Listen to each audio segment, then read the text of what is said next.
Imagine that the war of Ezekiel 38 has been fought. Imagine that the leaders of Israel have accepted a covenant with someone who says we can build your temple. Wow, let's talk about that.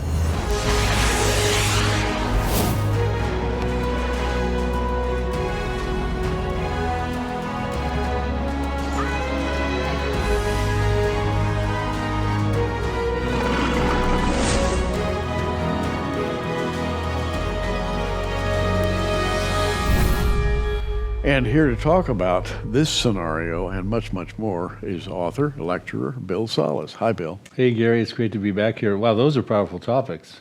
They are, and you know, we've talked about this in part on a previous program, and we're going to continue onward from where we were.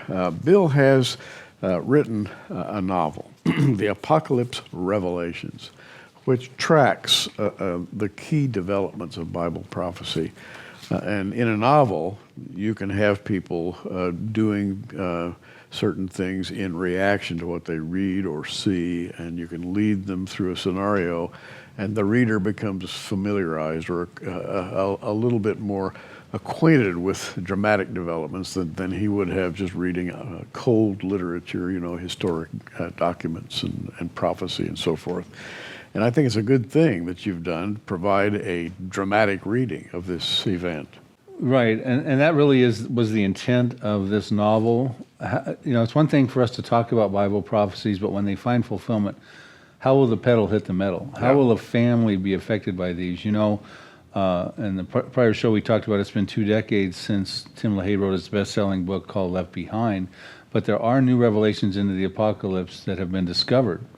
And we talked about some of those in the first program, the Middle East wars and that sort of thing. But where we didn't have enough time to cover is, what about Ezekiel 38? You know, the rapture's happened, millions of Christians have vanished, and it's likely that Ezekiel 38 will find fulfillment subsequent to that. It could happen prior, we're not saying it won't, but it's likely Ezekiel 38, which is a monumental prophetic event, will happen after the rapture. And God will supernaturally defeat that with an earthquake, fire, hailstone, and brimstone. And a lot of details given about what happens in that prophecy and what happens in the aftermath of that prophecy. But the world is an entirely different place, and we run this family, this American and Israeli family, through that prophecy. And what happens, you know, as this is stage setting, it's interesting because we have a prime minister in one of the chapters when Ezekiel 38 is coming on, starting the stage set, going to the lead rabbis. And they're looking at Ezekiel's prophecy going, you don't need to lift a finger. God's going to stop this whole thing. It seems unfathomable or unbelievable, right? And the prime minister goes to his generals and going, I can't believe they're telling me this. And the generals are going, no, you've got to fight this war. This is incredible. But, you know, the Israeli Defense Forces in the Ezekiel prophecy are not involved at all. God is totally involved, not the American forces. And if anything, they're involved in the mop-up afterwards, you know, burying the dead for 7 months and burning the weapons for 7 years. So interesting thoughts about that prophecy. And I even show how God stops it. What's that going to look like? You know, we've got people at the edge of their seats that are interested in prophecy. They're seeing this coming at them. And they're going, oh my goodness, what is Russia's plan? Could you imagine this advance coming and you're watching it on TV? You're going, oh my goodness, Russia, Turkey, Iran, they're coming against Israel. What is going to happen? And all of a sudden, bam, an earthquake, fire, hail, brimstone, expert marksmanship from the Lord stops them in their tracks.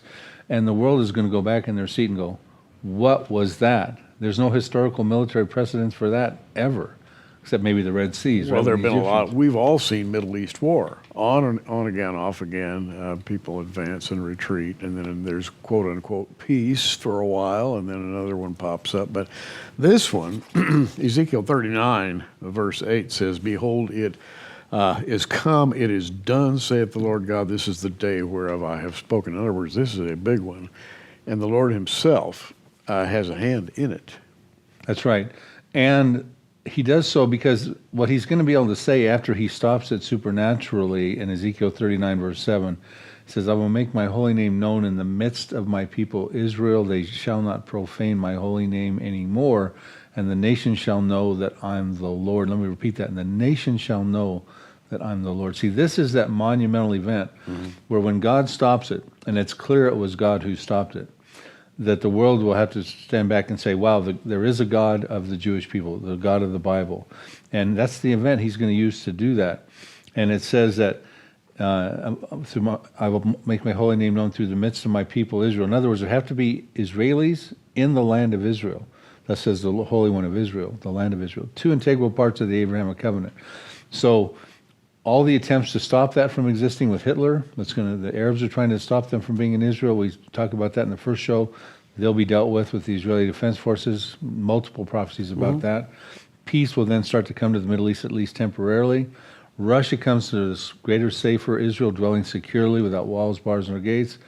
God stops it, and he says, I've made my holy name known in the midst of my people Israel. And it'll be beyond a shadow of a doubt. Now, unfortunately, we find as we go through the rest of the book of Revelation, not everybody accepts Jesus or believes in the God of the Bible. Matter of fact, a lot of them, believe in the supernatural deception of Satan and the Antichrist, of which we also talk about in this book as well, Gary. Well, a lot of people believe that the false covenant that is developed in, for example, in Daniel 9, which is a well-known covenant between the Antichrist and those leaders of Israel who want to build their temple, and it's the ultimate false covenant. A lot of people believe that that covenant is sort of the resolution of the conflict, but it is not. Right, and that is common teaching. And I'll tell you what, I would ask anyone that teaches that to show me that in Scripture, because there's nothing to do with the false covenant, which we find information on in Daniel 9:27 and Isaiah 28 verses 15 and 18, which actually was more information provided before Daniel even wrote his prophecy. Isaiah was between 740 and 701 BC. And I say to a lot of my colleagues, I say, well, have you read Isaiah 28 in relationship to Daniel 9? Because there's nothing to do with the Arab-Israeli conflict. That is all current event driven. But we have clues in those three verses and elsewhere that the true content of the false covenant has a lot to do with the Jews wanting to build their temple. They believe that's part of Bible prophecy, the coming tribulation temple, the third Jewish temple. They want to build it. There's three prevailing trains of thought right now on when that will be built. One is, in Israel, well, it's just going to float down from heaven. Now, we know that's not going to happen. Yeah. Two is that the Messiah will come. They don't believe Jesus Christ, the Messiah, is the Messiah. They say the Messiah will come and we'll build it with him.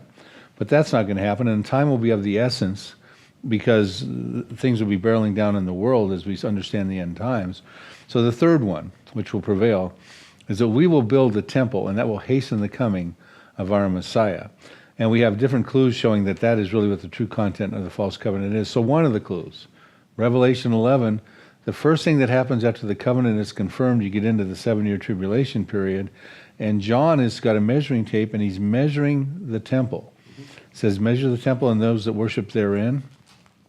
Are you going to go to Revelation 11? Why don't you...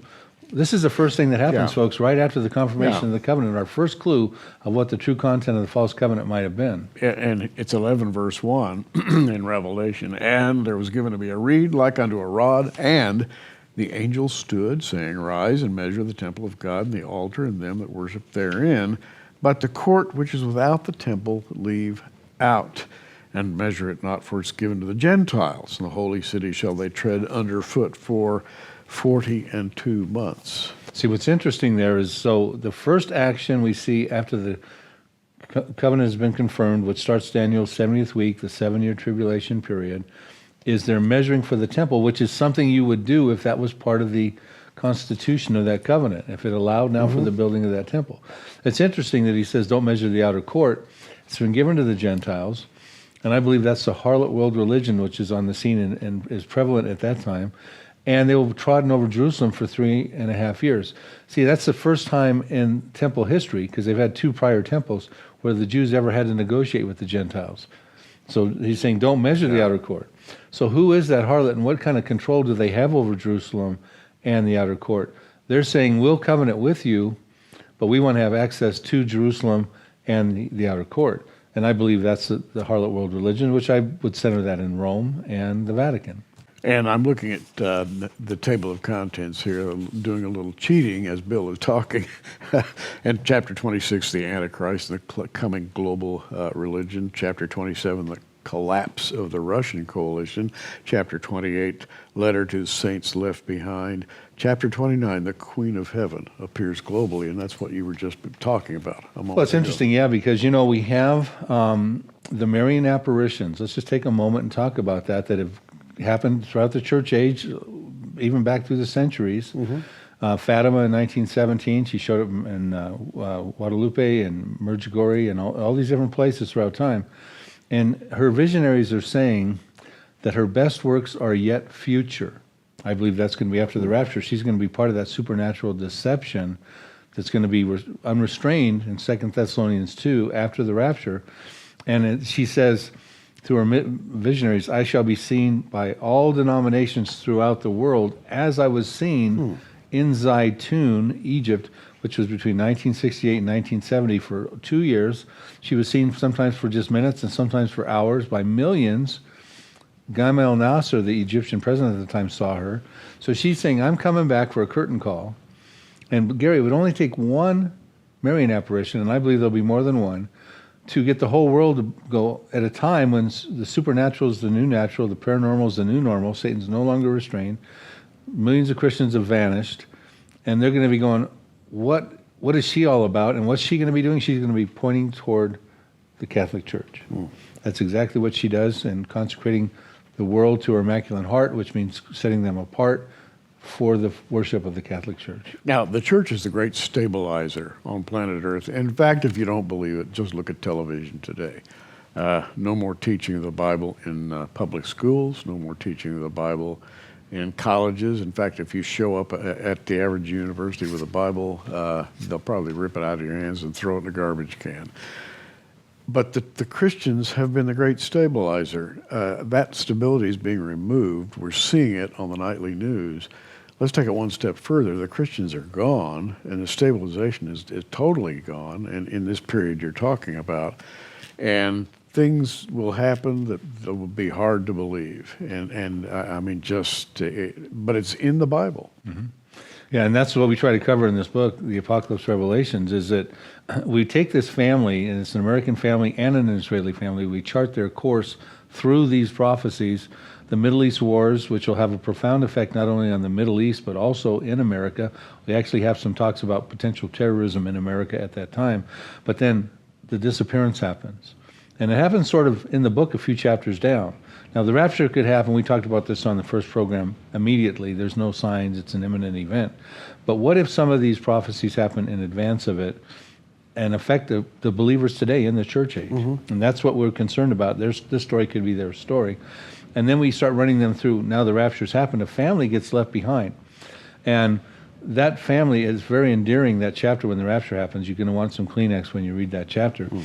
And now they've got to go through Ezekiel 38 and the harlot world religion coming on. And she's drunk with the blood of the saints and the martyrs of Jesus, we're told in Revelation 17:6. You got the sealed judgment starting to be open. You got wars going on in the earth. All these types of things going on. So you're right, it's a very bad situation. And the author liberties I had by writing a novel is I can kind of paint some pictures here. How would that really play out? How would it play out? Well, that covenant is going to be signed, and you have noted that the first thing that happens after the covenant is confirmed and the 7-year tribulation has commenced, is found in Revelation 11. We've read about that, the measuring rod, Isaiah 28, then, and several Old Testament passages look forward, if you will, to try to tell the Jews what they should look out for and what they should be wary of, but obviously they will not heed those old warnings. It's really amazing because Isaiah 28, which is the other proof text to the false covenant, we got to invite the viewers to read that and know it real well. The first 14 verses talk about the conditions in Israel with the leadership, and verse 14 talks about them being scornful rulers. In other words, that's where you get those famous passages about how will you lead them. It's all line upon line, precept upon precept, etc. In other words, they lack the understanding they need to lead the people, and therefore they're vulnerable to this false covenant, which we're told in Isaiah 28, verse 15. It says, You'll sign a covenant with death. Are you in Isaiah 28? I am. Why don't you read verse 15, and then I'm going to have you read verse 16 and 17 Okay. also. Isaiah 28:15 says, "Because you have said, we have made a covenant with death and with hell, we are at agreement.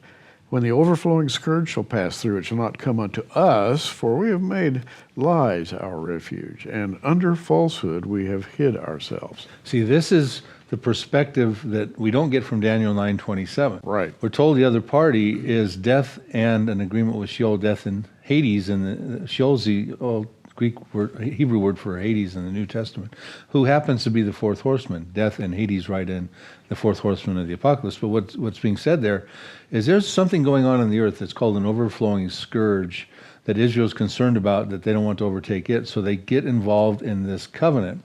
And it's under lies and falsehood. In other words, it's politically expedient for them to covenant with this other party. They don't necessarily agree with that, what's going on with that other party. I believe that's the harlot world religion.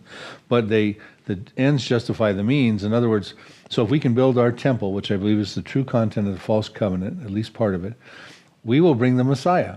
And he will come and he will deal with the harlot. He will deal with the overflowing scourge, and he will usher us into the Messianic kingdom, which is the high point of Old Testament prophecy. Right. Now, read verses 16 and 17, because Isaiah warns them of that mentality. And the next verse, 16, says, "Therefore, thus saith the Lord God, Behold, I lay in Zion for a foundation, a stone, a tried stone, a precious cornerstone, a sure foundation.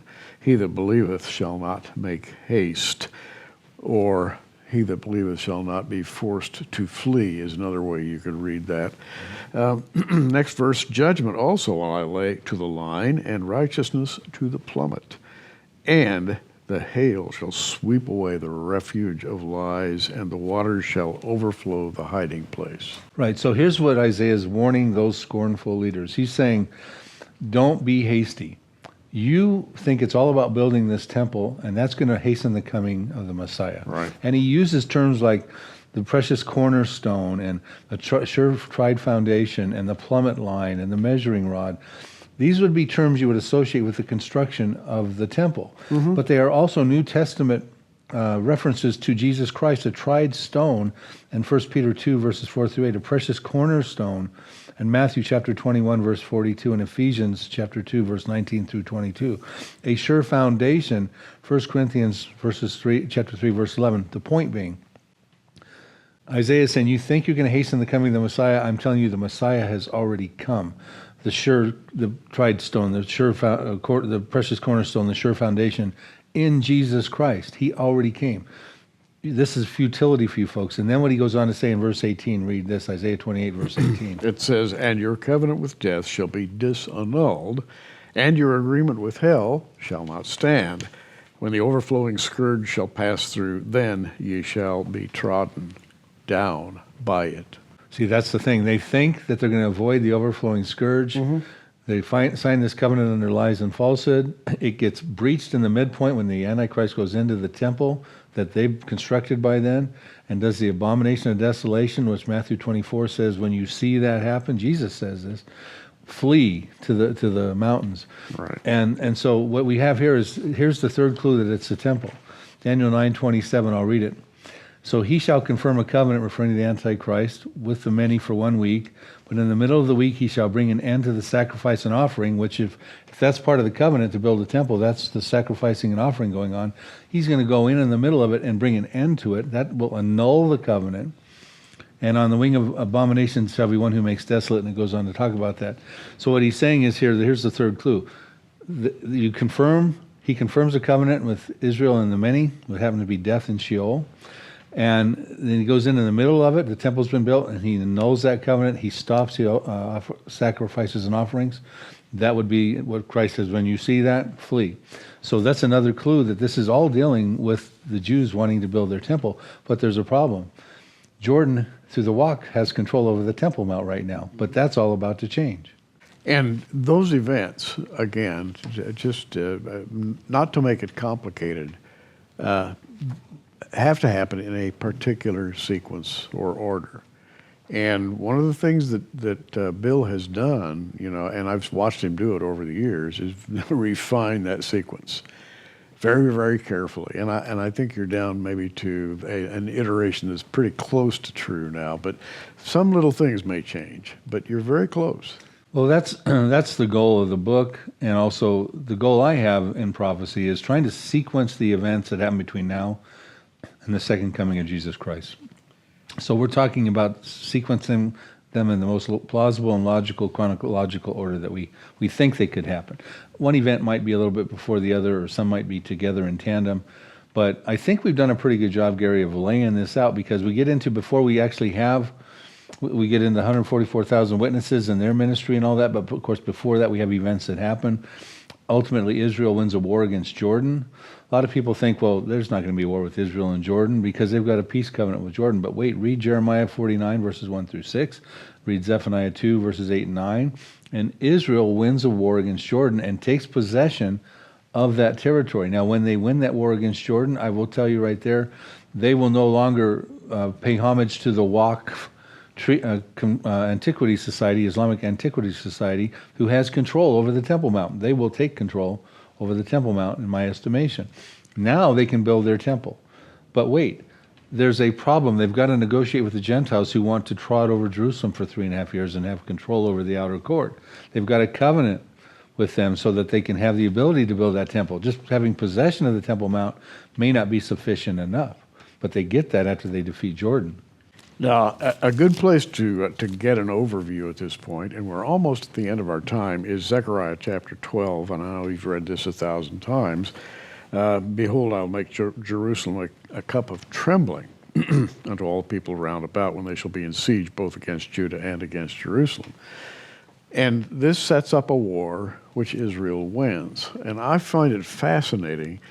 If you go to verse 5 of Zechariah 12, it says, And the governors of Judah shall say in their heart, The inhabitants of Jerusalem shall be my strength in the Lord of hosts, their God. And those governors of Judah are called Elufim, and which is a military rank order. In fact, if you're a lieutenant colonel, field grade today in the Israeli Defense Forces, you're called an Eluf.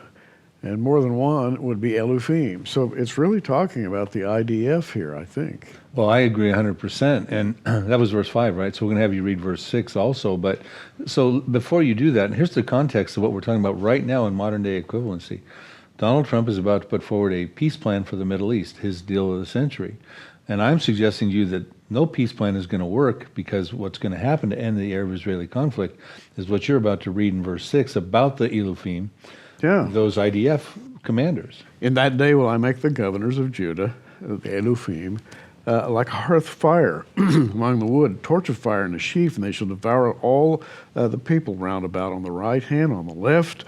Jerusalem shall be inhabited again in her own place, even in Jerusalem. Right, so it's an imagery of a battle with the Israeli Defense Forces versus the people round about, their neighbors. That's the inner circle that happen to be in Psalm 83, the Arab countries that share common borders. He's not talking about a broader perspective, an outer ring of Russia and Iran and North African Ezekiel 38 countries. He's talking about those countries that are Israel's nemesis, the foes that go back from time immemorial, those Arabs. And what he says is going to be, the battlefield will be like a fire pan in a wood pile, and they will be like a fiery torch, and the people round about will be like sheaves. This is a military battle defeated by the Israeli Defense Forces who exist in fulfillment of Bible prophecy. And this book, I show them, they show up in many different places in this novel in fulfillment of these biblical prophecies, the destruction of Damascus, the Jordanian prophecies we talked about, the Psalm 83 prophecies, how they take out the Palestinians in Obadiah 1 verse 18. So we've got the Israeli Defense Forces fulfilling the role, the biblical role in this novel that they are supposed to fulfill in the end times. I have said it over and over again. The most underestimated army in the world is the Israeli Defense Forces. Recently ranked number 8 among all armies. I think that's the most recent number. Wow. There's something special about them. If you've ever met the members of the IDF, and I've had the privilege of doing that, seen their equipment, seen the way they work, the spirit, and then when the Lord gets hold of them and tightens them up with his spirit, no stopping them. Mm-hmm. Yeah. Well, the novel is called The Apocalypse Revelations. yours for a gift of $20, free shipping anywhere in the United States. Go to prophecywatchers.tv, scroll down the online bookstore. You'll find it in the list right across the top of the website, and you can scroll down to Bill Salus's name and find a lot of offerings. The Apocalypse Revelations, this special includes his earlier novel, Apocalypse Road, absolutely free. So you get both of these for $20, free shipping anywhere in the U.S. And as our friend Bob Ulrich likes to do, he puts things together in packages. And we have these two books, and the End Times Prophecy package includes 5 books and 5 DVDs, along with the Apocalypse Revelations, and all for only $100, free shipping anywhere in the United States. And by the way, your gift will help us keep on keeping on here at Prophecy Watchers. Remember, prophecywatchers.tv, the online bookstore. Just click on that bookstore and scroll down. You'll find Bill Salus's name, you'll find his books, and you'll find the Apocalypse Revelations special offer. And the thing that I think you'll like about this little book, and I've got to be honest, I haven't read the whole thing yet. In fact, this is a brand new edition. Just came out. Just came out. But I've thumbed through it and looked at it, and the intent is to take a student of Bible prophecy along a particular trail, a pathway through the lives of people in a dramatic fashion. And I think when you experience something in a dramatic way, it helps you to remember the details where you might forget them. You know, you try to memorize names, dates, and places, and they go all to pieces. But if you think about a family experiencing certain things, you're going to be much more likely to remember a prophetic sequence. And that's your basic idea, right? Absolutely. That's the point. The events are powerful and they are memorable. So as you're reading through the book, you're going to remember these events. You're going to go, well, there's associated Bible prophecies with these events. You know, you're not going to be taxed to what is, Zechariah 12 verses 2 through 6 say. No. You're going to see the event and you're going to go, wow, that's in Zechariah, that sort of thing. So that's what we've done. We've taken the prophecies, put them into how they will apply to a family as they go through them. As a matter of fact, unless the rapture happens first before all these things, their story may become your story. Of course, just between you and me, I actually believe that the rapture is going to occur before the horrors of the tribulation hit.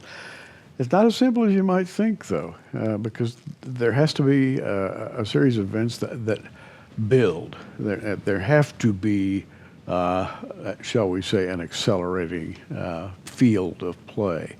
And Bill is working very hard to refine the concepts of what happens before these major events of Bible prophecy. Yeah, once one happens, the others build upon it in the vacuum of that, and each one gets bigger and bigger, much like the birth pangs analogy Exactly. Jesus said in Matthew 24. Bill, thanks for coming by. Appreciate your work. Thank you, Gary. I'm Gary Stearman. Hey, you keep watching. We are. Thanks for joining us on Prophecy Watchers. You can find us on the web at prophecywatchers.com, where you can sign up for our free email newsletter. In the meantime, keep watching, everybody, and we'll see you soon.